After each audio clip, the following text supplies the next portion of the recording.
नमस्कार दोस्तों।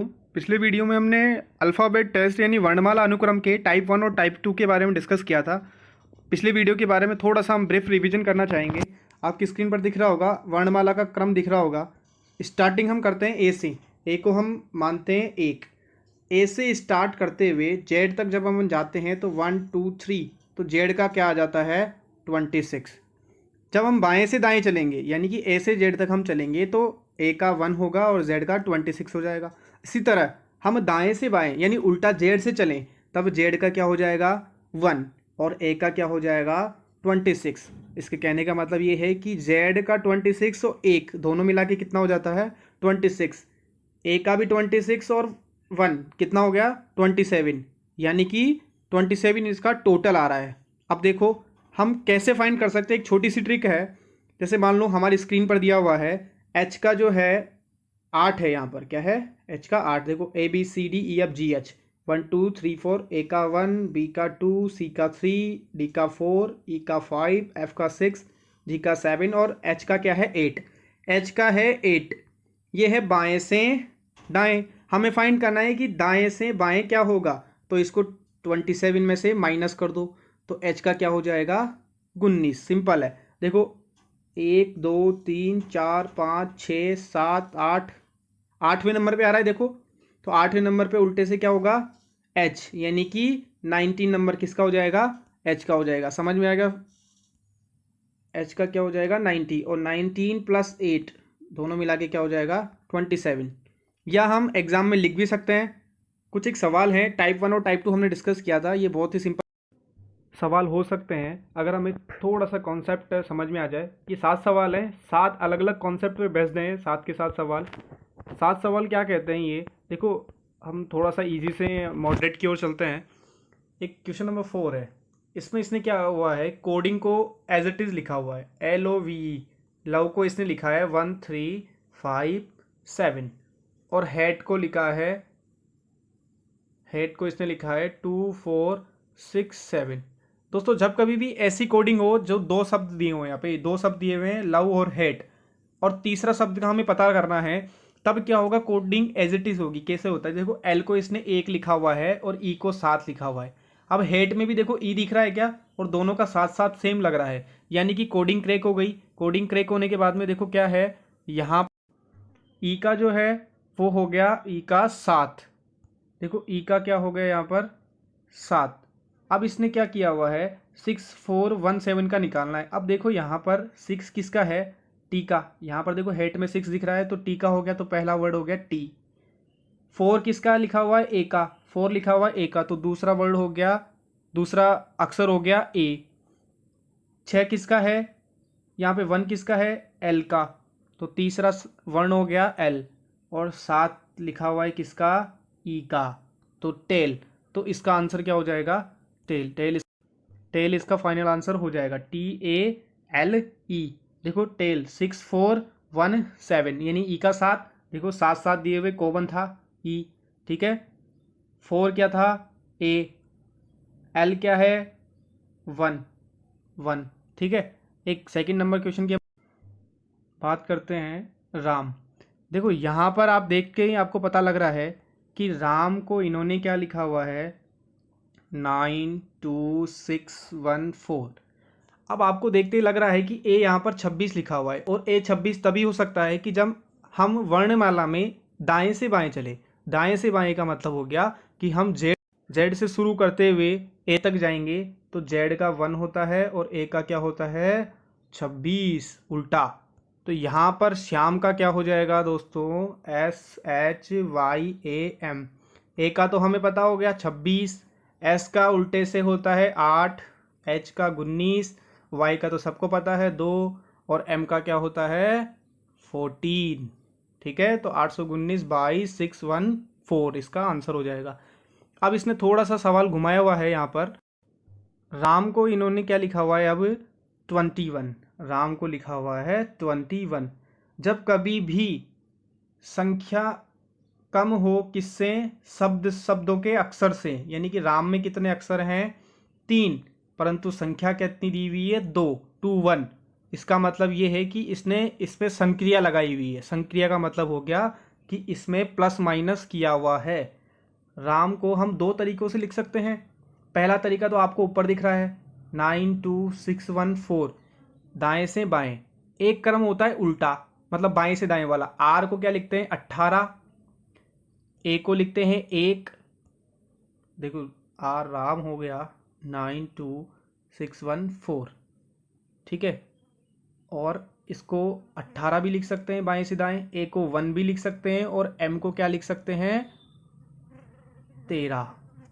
एम को 13 लिख सकते हैं, ठीक है। अब देखो प्लस करो इनको, 8 1 9, 9 और 1 10, 10 और 11 और 3 14, 14 आ रहा है। तो राम 21 है, 14 नहीं है।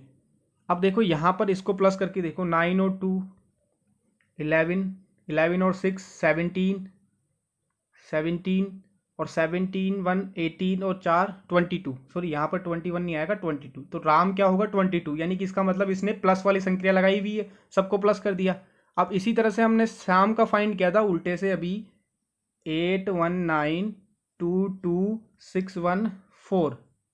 इसको प्लस करो, 8 और 1 कितना होगा 9, 9 9 18 2 20 22 6 28 29 और 4 33। तो श्याम का क्या हो जाएगा 33। ये दो टाइप के सवाल हो गए। अब देखो राम को इसने क्या सीधा लिखा हुआ है क्वेश्चन नंबर 3 में, बाएं से दाएं वाला। देखो राम को लिखा हुआ है इसने 18 1 13, यानी कि आर को लिखा हुआ है 18, ए को लिखा हुआ है 1 और एम को लिखा हुआ है 13।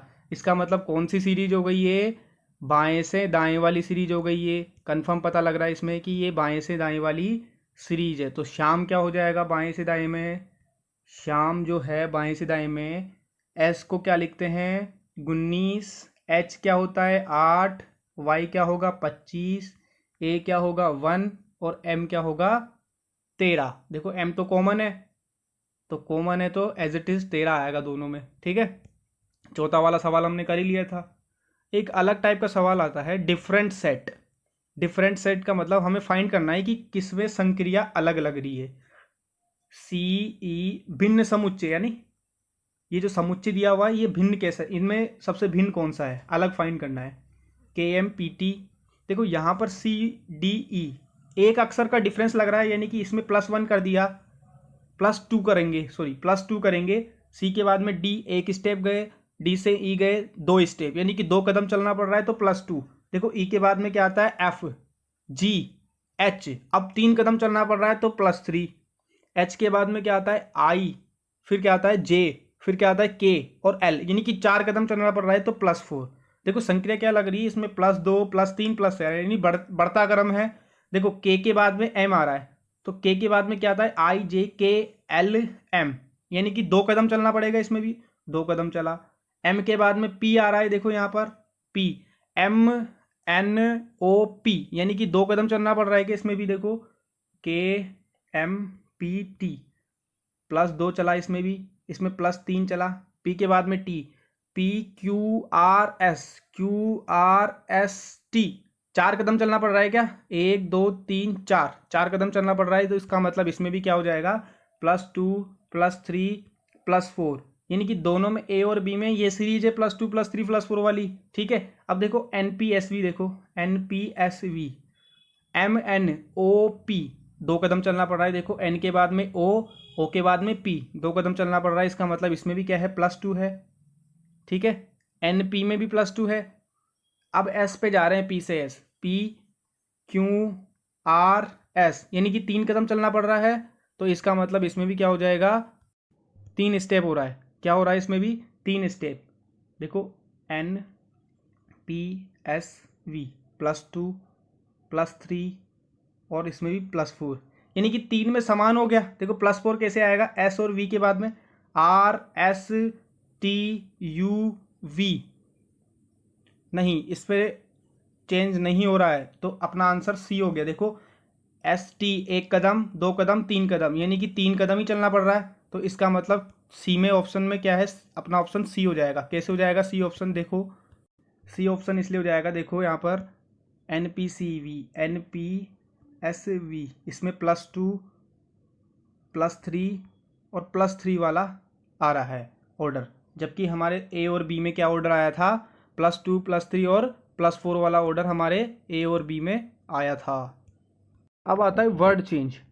वर्ड चेंज में ये होता है कि हमारे सामने वर्ड दिया हुआ था, एक शब्द दिया है अंग्रेजी का, और उसका अक्षरों को मतलब अदल बदल कर देते हैं। जैसे देखो यहाँ पर एग्ज़ाम है, एग्ज़ाम को इसने क्या लिखा हुआ है, XEMA। देखो हम पहले क्या करेंगे, कोशिश करते हैं हम कि देखो इसमें कुछ प्लस करके आ रहा है क्या, अपन ऐसे थोड़ा सा इसको लेंदी बना देंगे और ये होगा भी नहीं सवाल। देखो यहाँ पर साफ देखने के पता चल रहा है कि अक्षर उतने ही है, एग्जाम में भी उतने अक्षर हैं और XEMA में भी उतने ही अक्षर हैं। देखो इधर उधर घुमाने पे अपने को थोड़ा सा पता लग जाता है कि एग्जाम को इसने क्या लिखा हुआ है, EXAM। देखो EX को इसने क्या कर दिया, उल्टा कर दिया, XE कर दिया, और AM को भी क्या कर दिया, MA कर दिया, यानी कि उल्टा कर दिया इसने अक्षर एग्जाम में। अब देखो बुक में, देखो बुक क्या कह रहा है, BOOK। बुक को इसने क्या लिखा, OB, और ओके को भी KO कर दिया, यानी कि उल्टा कर रहा है ये भी। तो इसी तरह से पेज भी क्या हो जाएगा, PAGE, पेज हो गया AP, और जी ही हो गया EG, यानी कि उल्टा कर दिया इसने। समझ में आ गया, पेज का हो गया AP EG। Last and final सवाल, क्वेश्चन नंबर 7। क्वेश्चन नंबर 7 क्या कहता है, ABCDFH, ये इसने ऑर्डर लिखा हुआ है। देखो यहाँ पर A और B में कितना अंतर है, केवल एक का अंतर है। A से अपन एक स्टेप चल रहे हैं, यानी कि कुछ आगे चलना पड़ रहा है, तब +1 किया तो क्या आया B, यहाँ पर भी +1 किया तो क्या आएगा C, यानी कि लगातार चल रहे हैं, +1 कर रहे हैं। अब देखो D, यहाँ पर भी D क्या हुआ, +1 हुआ। अब देखो F पे जा रहा है तो D के बाद में तो E आता है, परंतु ये कहाँ जा रहा है, F में, तो यहाँ पर अंतर क्या हो गया, +2 का अंतर हो गया। समझ में आ रहा है, यहाँ पर अंतर क्या हो गया, +2 का। F से कहाँ गए, H पर, तो F के बाद में तो G आता है, +1 हो गया, फिर G के बाद में H आता है, यानी कि +2 हो गया। देखो यहाँ पर क्या अंतर लग रहा है कि F के बाद में भी क्या आ रहा है, +2। तो देखते ही पता लग रहा है कि इसका ऑर्डर क्या कह रहा है। देखो +1, ठीक है, D के बाद में F यानी कि +2, और F के बाद में H यानी कि +2। देखो JKL, यहाँ पर देखो JKL, J के बाद में क्या आ रहा है, +1, K के बाद में क्या आ रहा है, +1। अब देखो यहाँ पर C के बाद में D था, तो इसका लास्ट वाला शब्द क्या, अक्षर क्या है, L है। तो L जो है, L के बाद में क्या आता है, IJKL, L के बाद में आता है M। N आएगा क्या यहाँ पर, नहीं, N नहीं आएगा, क्योंकि यहाँ पर +2 का डिफरेंस है, तो यहाँ पर भी कितने का डिफरेंस होगा, +2 का। तो M के बाद में N, और N के बाद में क्या आता है, O। O के बाद में MNO, PQ, +2 का डिफरेंस लेंगे तो यहाँ पर क्या आ जाएगा, Q। तो हमारा आंसर क्या हो जाएगा, MOQ। हमारा फाइनल आंसर क्या हो जाएगा, MOQ। अब देखो यहाँ पर ABC लगातार आ रहा है, JKL लगातार आ रहा है, DFH, ये देखो DFH में डिफरेंस आ रहा है, देखो G का डिफरेंस आ रहा है, E का, देखो E का डिफरेंस आ रहा है यहाँ पर, और F के बाद में G का डिफरेंस आ रहा है। यहाँ पर भी देखो M के बाद में N का डिफरेंस आ रहा है, फिर O आ गया, O के बाद में P का डिफरेंस आ रहा है, फिर क्या आ गया, Q। समझ में आ गया स्टेप। ये आपके सामने टाइप 2 या टाइप 3 हम जो भी कह सकते हैं, अलग टाइप के सवाल हैं ये भी अल्फ़ाबेट टेस्ट में ही आता है। अल्फ़ाबेट टेस्ट में जब इन सवालों को हम करते हैं